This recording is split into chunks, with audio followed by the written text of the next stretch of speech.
Bonjour, c'est le cours reporté du 24 mars 2020 pour le cours Réglementation canadienne en matière de radiodiffusion et de télécommunication.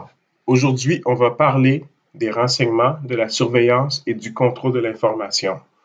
Qu'est-ce qui est intéressant en parlant de ces sujets-là, c'est qu'il y en a un qui est un peu, souvent, vous allez voir, un peu à l'opposé des deux autres. Donc, les renseignements, donc les services d'information des États, est souvent examiné à l'opposé de ce qu'on dit en surveillance. Donc souvent, on pourrait dire que la surveillance et le contrôle de l'information, la perspective que les experts ont, ces experts-là nous viennent souvent évidemment de la société civile, n'est pas la même que celle des experts ou des gens qui discutent du renseignement. Donc c'est assez intéressant dans un cours comme le nôtre de voir un peu les deux perspectives, de voir les deux façons de comprendre un sujet qui est plus ou moins le même, mais qui est séparé en certains morceaux, certaines perspectives, dans des champs de domaine appliqués. Ici, vous allez voir aussi que les renseignements, vous allez remarquer rapidement, ceux d'entre vous qui ont pris le cours théorie et pratique des médias émergents la session dernière, que beaucoup des choses qui viennent des théories, des façons de comprendre le renseignement, c'est des choses qu'on a vues quand on a regardé les théories sur l'information. Donc, il y a beaucoup de parallèles. Même que le renseignement est, en d'autres mots, une façon de comprendre l'information pour un domaine spécifique. C'est pour ça aussi que j'ai inclus ce côté-là dans un cours sur le droit de la communication, sur le droit de l'information, on pourrait dire aussi, parce que c'est le même sujet, sauf qu'il est traité d'une autre façon. C'est le même domaine, plus ou moins. Donc, on pourrait dire que la surveillance, le contrôle de l'information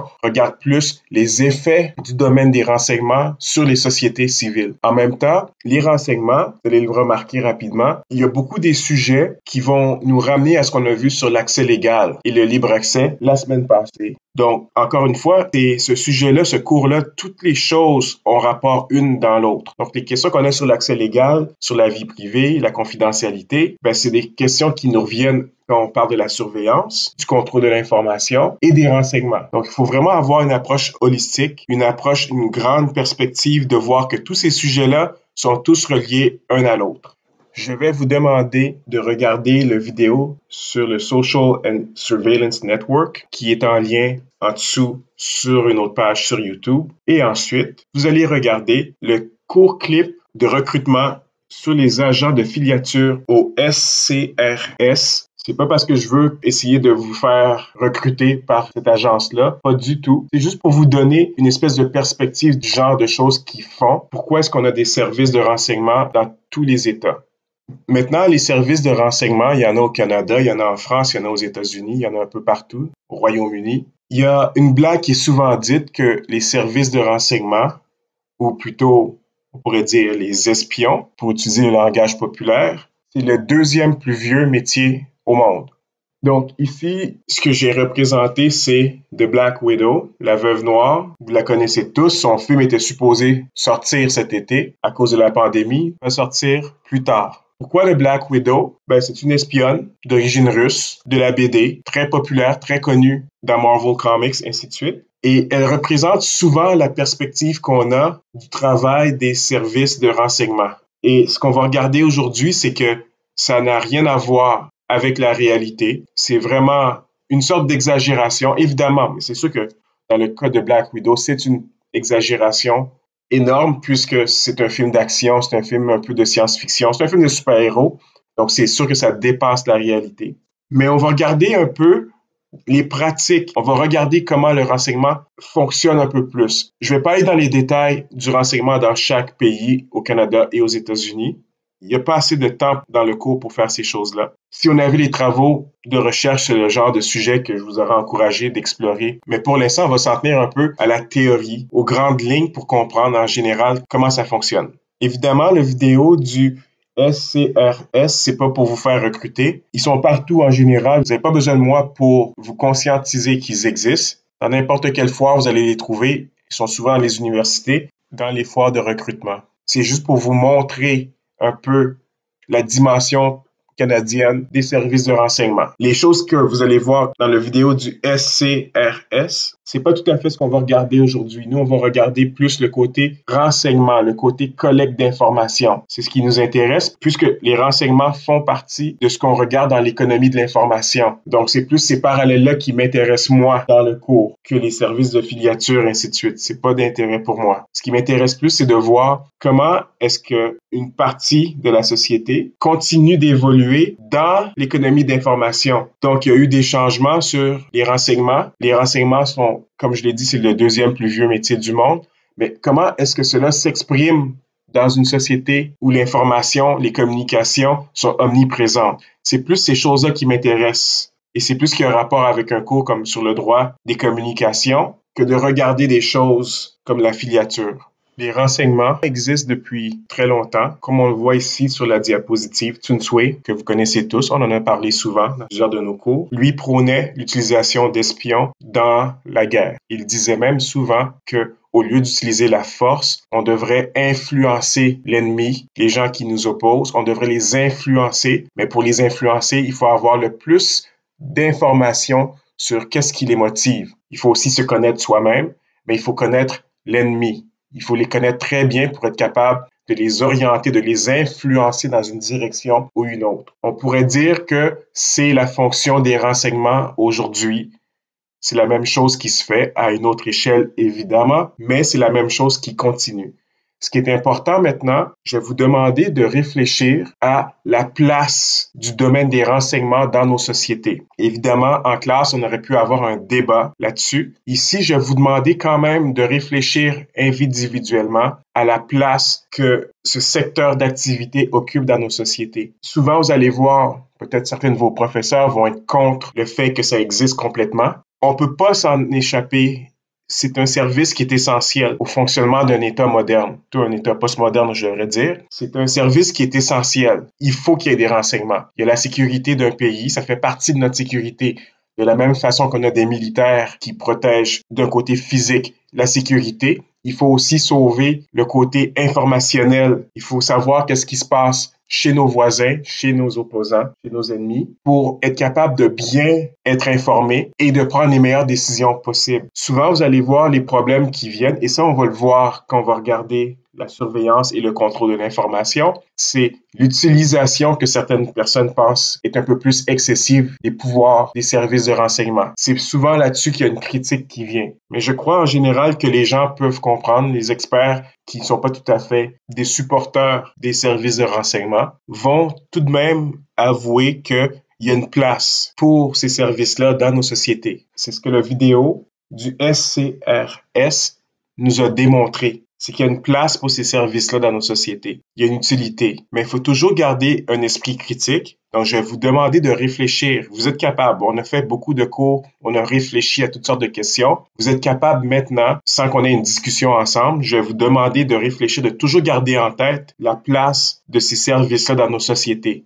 D'après David Kahn, c'est la Révolution française qui a changé les renseignements.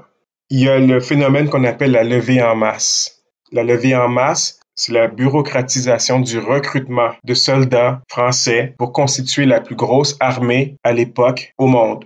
La bureaucratisation voulait dire que l'État français, l'État révolutionnaire français, savait à tout moment combien d'hommes, combien de chevaux, quelle quantité de production pour les fruits et légumes, les céréales, et ainsi de suite, combien de bateaux il possédait. Donc, tout était documenté. Il pouvait créer la plus grosse armée parce qu'on savait combien d'hommes, combien de soldats on avait. Et avoir cette information-là pouvait aussi aider dans les opérations contre les ennemis. Donc, se connaître soi-même, les Français voulaient se connaître eux-mêmes, voulaient savoir quelles étaient leurs ressources, tout en sachant aussi quelles étaient les ressources des gens qui les opposaient, le reste de l'Europe à l'époque. Avant la Révolution française, les services de renseignement, c'était quelque chose vraiment au niveau espion, où il y avait des gens qui envoyaient des dépêches d'informations, souvent codées, qui étaient redécodées à leur arrivée au destinataire et essayaient d'avoir des informations un peu ici par là sur les ennemis et ainsi de suite. C'était pas quelque chose d'aussi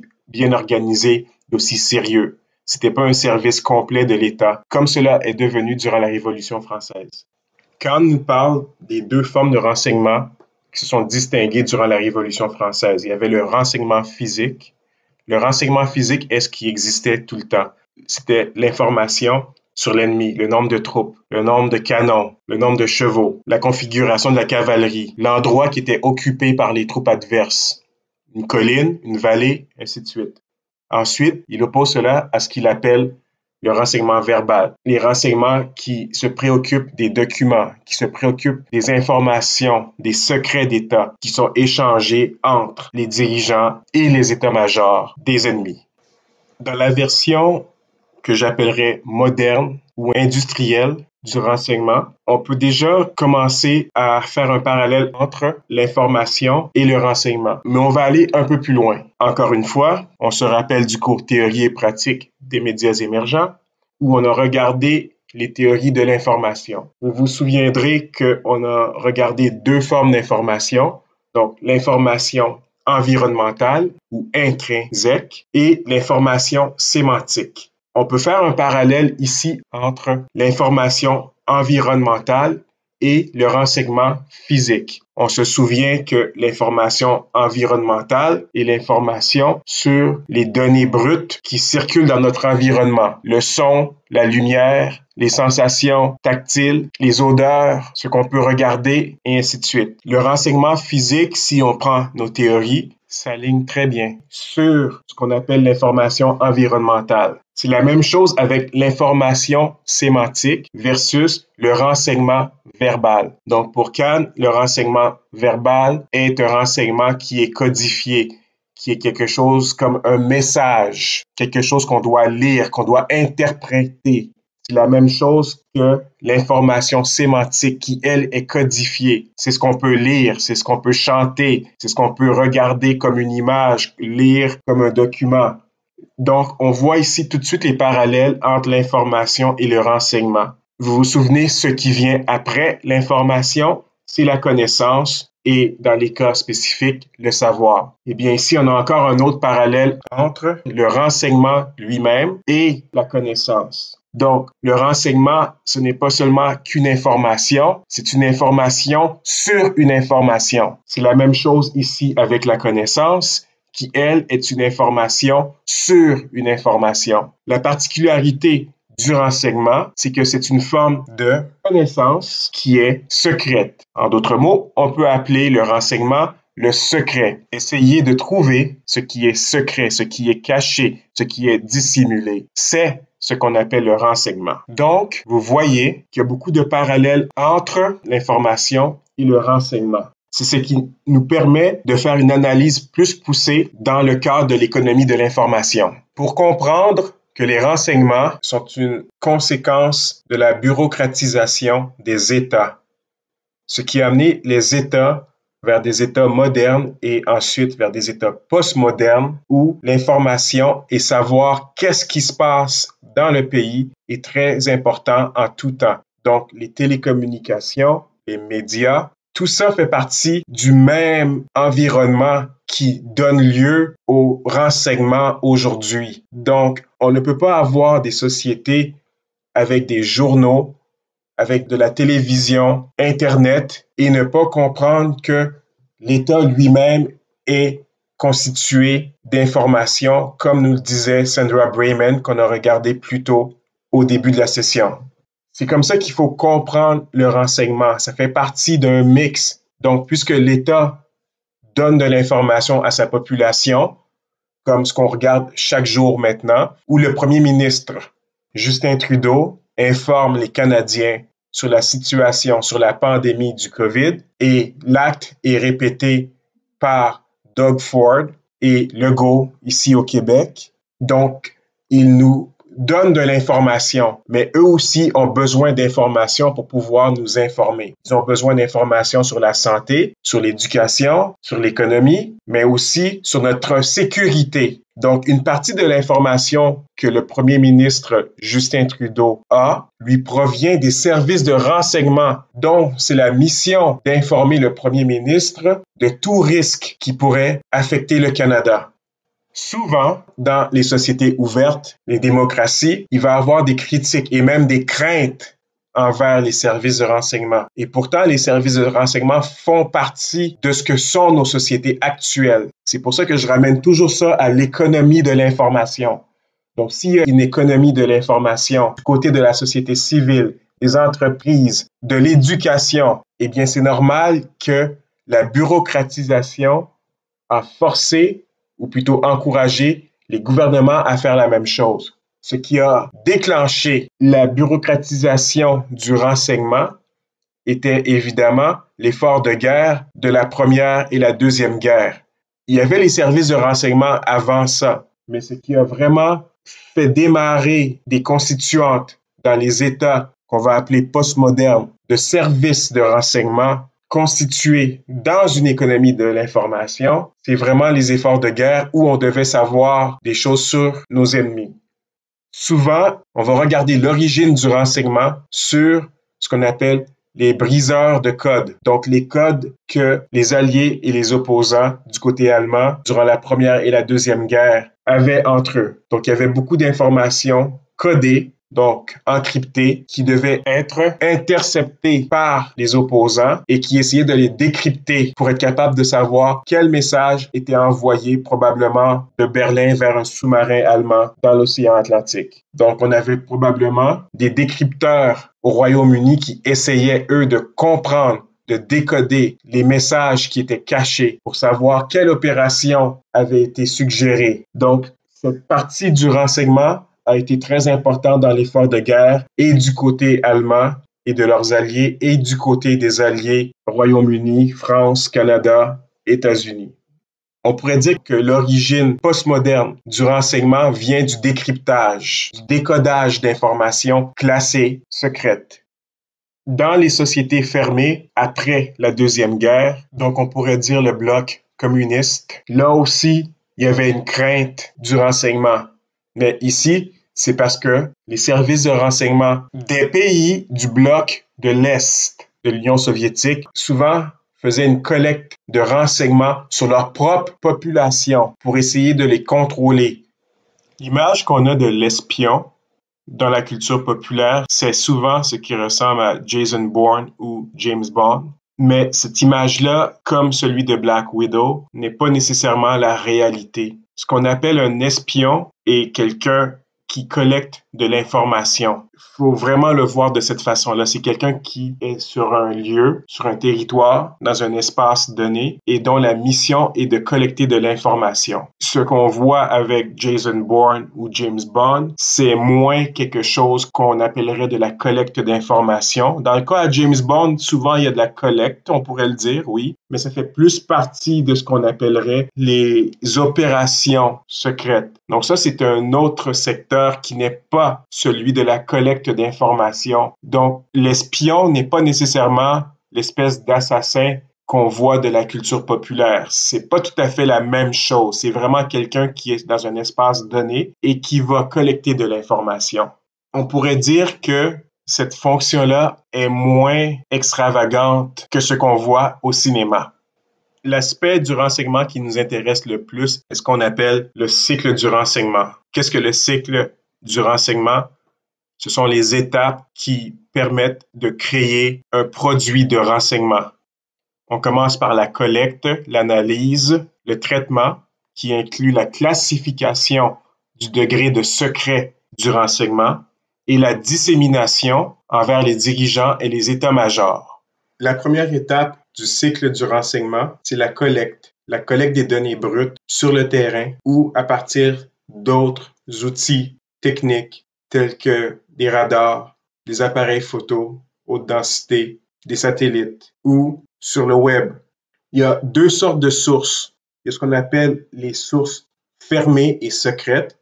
Donc ça, c'est quand on va aller chercher des données qui ne sont pas en circulation dans le public, des choses qu'on ne peut pas aller facilement aller chercher, des secrets en d'autres mots. C'est de là qu'on peut parler d'espionnage, où on va chercher des choses qu'on ne peut pas juste trouver comme ça. Mais il y a aussi ce qu'on appelle les sources ouvertes. Les sources ouvertes, ce sont toutes les informations qu'on peut aller chercher sur un pays, sur une cible, qui sont disponibles dans le public, qu'on peut facilement reconstruire une image complète d'une cible, d'un pays, et ainsi de suite. Donc, si je prends un exemple, si j'étais au gouvernement américain et que je faisais partie d'une des agences de renseignement, j'aurais probablement commencé à observer ce qui se passait en Chine à la fin de 2019 pour être capable de prévoir est-ce que, à l'époque, l'épidémie pourrait se transformer éventuellement en une pandémie qui pourrait affecter la sécurité des États-Unis. Donc, ce sont des données qu'on pouvait trouver publiquement sur ce qui se passait en Chine, à Wuhan. Une partie de ces données-là, elles étaient secrètes. C'est là qu'on appelle ça de l'espionnage. Si nos agents américains sur le terrain à Wuhan avaient entrepris des démarches pour aller chercher des renseignements, de l'information que le gouvernement chinois ne voulait pas transmettre au public, au reste de la planète, c'est là qu'on aurait appelé ça de l'espionnage. Donc, on peut faire la collecte directement de notre pays ou à l'étranger. Comme on peut voir sur la diapositive, il y a toutes sortes de types de renseignements qui sont collectés. On voit la terminaison INT qui est tirée du terme anglais de renseignement, intelligence. Donc, le HUMINT, ce sont les données qui sont collectées par des humains. Le GEOINT, ce sont des données qui sont collectées par satellite, par drone ou par avion en haute altitude. Quand on parle de GEOINT, il faut aussi inclure la photographie aérienne. Disons qu'on prendrait des images d'une base cubaine à partir d'un satellite ou d'un avion en haute altitude. Ce serait du GEOINT. Puisqu'on utiliserait un avion pour aller chercher une telle photographie, ce sont des données qui ne seraient pas disponibles publiquement. Pourtant, dans les types de renseignements collectés, il y a beaucoup de renseignements qu'on peut aller chercher dans le public, comme le OSINT. Ce sont toujours, encore une fois, les données qui sont collectées de sources ouvertes. Il y a d'autres formes de données qui sont collectées aussi, des données techniques, des données radars, ainsi de suite. Et toutes ces données-là sont incorporées. Il y a des agents spécialisés dans chacun de ces types de collections. Dans le cas du HUMINT, ou ce qu'on appellerait habituellement l'espionnage, on peut avoir des agents qui sont affectés dans des ambassades pour travailler dans des pays outre-mer.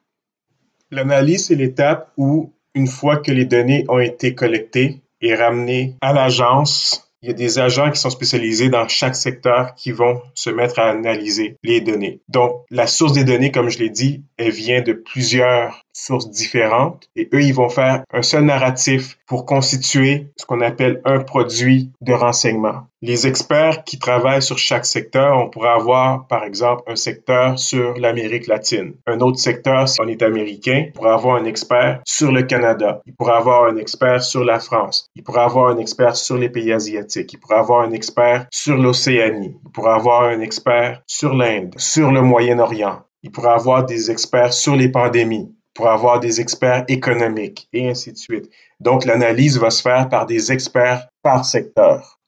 Le but est toujours de déterminer est-ce qu'il y a un risque et quelles sont les choses dont notre État doit être conscient. Le traitement, c'est là que les experts, les agents vont mettre toute leur expertise pour essayer de classifier le degré de secret qu'on devrait donner aux documents. Il y a beaucoup de documents qui sont disponibles au public quand vous allez sur les sites web des services de renseignement, mais il y a beaucoup d'autres documents qui vont avoir des classements secrets, top secret et ainsi de suite. Chaque pays a une nomenclature un peu différente. L'autre chose, c'est que le renseignement qui a été collecté va servir à mettre à jour un dossier plus large sur le secteur, sur le sujet en particulier. Donc, les dossiers doivent toujours être à jour pour pouvoir donner l'information aux chefs d'État, aux chefs d'État-major, pour les préparer, pour leur dire voici ce que vous devez savoir. La façon dont les documents sont donnés aux dirigeants fait qu'il y a quelqu'un quelque part qui doit décider aujourd'hui, c'est qu'est-ce qu'on donne au président, qu'est-ce qu'on donne au premier ministre, sur quoi est-ce qu'on doit attirer son attention ce matin. Donc, il y a un jeu un peu, on pourrait dire, bureaucratique et politique à l'intérieur des agences de renseignement sur comment est-ce qu'on va traiter l'importance du dossier. Est-ce que c'est quelque chose qui est à long terme? Est-ce que c'est quelque chose qui nécessite l'attention absolue et urgente du dirigeant ou des chefs d'état-major? Vous pouvez imaginer qu'il y a des équipes immenses qui travaillent sur le traitement, qui travaillent sur quelle est l'importance de ce renseignement aujourd'hui. Est-ce que c'est un dossier qu'on suit depuis 5 ans? Est-ce qu'il y a quelque chose qui s'est passé hier soir qui doit attirer l'attention d'un dirigeant le plus vite possible? Je vais en profiter pendant qu'on parle du traitement pour parler un tout petit peu de la culture, un peu des bureaucraties des agences de renseignement. Souvent, les gens qui vont critiquer les services de renseignement pensent que c'est une espèce de vision monolithique qui se passe à l'intérieur de ces organisations-là. Eh bien, pas du tout. Il y a des camps, il y a des positions différentes, il y a des sujets que certaines personnes, certains groupes pensent qui sont plus importants que d'autres. Et il y a tout un jeu politique pour amener cette information-là, ce renseignement-là aux dirigeants. Il y a certaines agences, certains groupes parmi certaines agences qui pensent que la plupart de l'information devrait être publique. Il y en a d'autres qui pensent que non, ça devrait être secret. Et à l'intérieur de ça, il y a un jeu constant qui se joue entre certains groupes à l'intérieur de ces organisations-là. Le truc, c'est que le public, nous, on ne sait pas qu'est-ce qui se passe. Et souvent, on a l'impression qu'ils ont tous la même vision, ils ont tous une espèce de façon de voir les choses, souvent un peu négative. Et c'est pourtant pas la réalité. Ces gens-là font souvent un travail et il y a beaucoup de choses qui sont faites chaque jour qui ne font qu'améliorer nos vies. Mais la façon dont leur métier est fait, ils ne peuvent pas en parler. Donc, il y a beaucoup de bonnes choses qui sont faites d'un point de vue sécurité ou d'un point de vue de comment informer les dirigeants et ainsi de suite, qui sont là pour nous, pour notre bien-être, mais on ne peut pas savoir. La dissémination, c'est l'étape où on crée un dossier qui est transmis à un dirigeant, à un chef d'État ou un chef d'état-major militaire. C'est important de noter que le contenu du dossier ne peut pas être falsifié. Il faut que ce soit vrai. Il faut que les dirigeants soient capables d'avoir les bonnes informations pour être capables de prendre les bonnes décisions. Ici, c'est important de rappeler, si ce n'était pas déjà assez clair, que les services de renseignement sont toujours sous le contrôle des gouvernements, des civils qui dirigent nos gouvernements et les bureaucraties. Il y a des limites légales qui sont appliquées à ce que les services de renseignement peuvent collecter, comme on a déjà vu dans le cours sur l'accès légal il y a quelques semaines. Les décisions qui sont prises à partir de renseignements, ce sont des décisions qui doivent être prises par les dirigeants, par les chefs d'état-major. Même les chefs d'état-major sont toujours sous le contrôle des dirigeants civils dans les sociétés démocratiques. L'organisation des services de renseignement est souvent en train de changer. Je ne vous demanderai pas d'apprendre quelle est l'organisation interne et entre agences, surtout dans le cas américain. Ça change presque de président en président. Donc, ça ne sert à rien de vous demander ces choses-là. Si vous aviez un travail plus approfondi là-dessus, oui, vous pourriez en parler, mais il faut juste comprendre qu'il y a souvent des réorganisations qui sont faites dans la façon dont les renseignements sont organisés dans les États. C'est un phénomène assez intéressant. Du côté canadien, on a l'agence principale qui s'occupe du renseignement. C'est le Service canadien du renseignement de sécurité, donc le SCRS. Nous avons aussi des renseignements qui sont fournis par la Gendarmerie royale du Canada. Vous les connaissez tous. La police montée, la GRC, en d'autres mots. Il y a aussi ce qu'on appelle la branche du service de renseignement des forces armées. Et il y a le Centre de la sécurité des télécommunications. Donc, c'est eux qui font l'interception des communications par satellite et ainsi de suite, des télécommunications au Canada et à l'étranger. Autrefois, l'écoute téléphonique des Canadiens était interdite, mais ceci a changé. Du côté américain, l'agence que vous connaissez tous parce qu'on l'a tous vu dans les films et ainsi de suite, c'est la CIA. Il y a des nouvelles agences qui se sont rajoutées après le 11 septembre. La plus importante, c'est le Homeland Security, qui maintenant est aussi en contrôle de la garde côtière américaine. Il faut comprendre le Homeland Security comme étant l'agence de sécurité interne du territoire américain, ce qu'en France, on appellerait le ministère de l'Intérieur. Le département de la Défense américain a plusieurs agences sur chacun des ordres de service qu'ils ont. Par les ordres de service, je parle de l'aviation, la marine, l'armée de terre, ainsi de suite.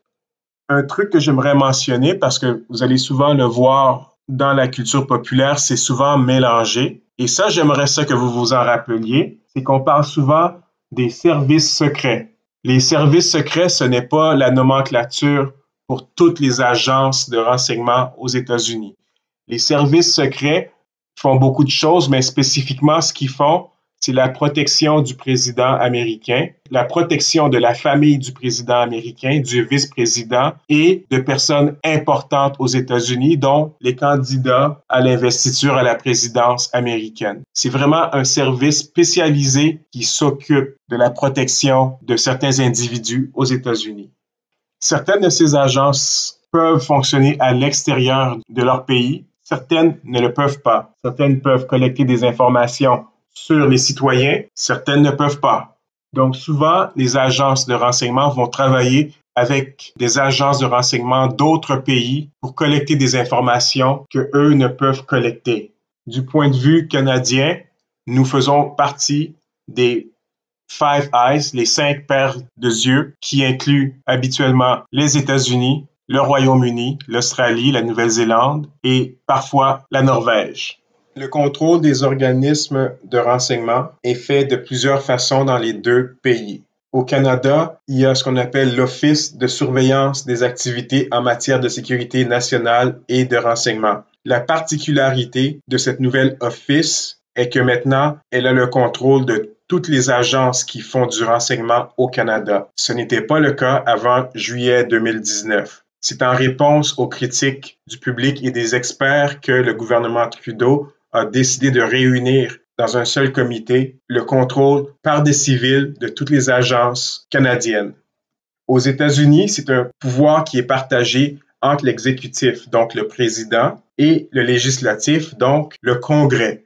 Le président, lui, peut déterminer les mandats et les cibles et même les exécutions. Ce n'est pas ce que le Congrès, lui, peut faire. On voit ici qu'il y a toujours aux États-Unis, il y a un jeu bureaucratique, un jeu politique entre l'exécutif qui veut souvent cacher de l'information et entre le législatif qui veut, lui, une ouverture de cette information-là pour recevoir des comptes des agences de renseignement sur qu'est-ce qui se passe, qu'est-ce qui est fait au nom des Américains. C'est un combat constant. On peut observer avec le contrôle des organismes de renseignement que c'est un constant dilemme que les dirigeants, les civils ont. C'est toujours quelque chose qui est remis en question en termes de est-ce qu'on contrôle bien nos services de renseignement? Est-ce que le public canadien, américain est bien servi par nos agences? C'est quelque chose qu'on voit qui tient à cœur au gouvernement. Et cela explique beaucoup pourquoi il y a souvent des changements bureaucratiques qui sont faits de la structure de ces organisations-là et le contrôle qu'en fait le gouvernement.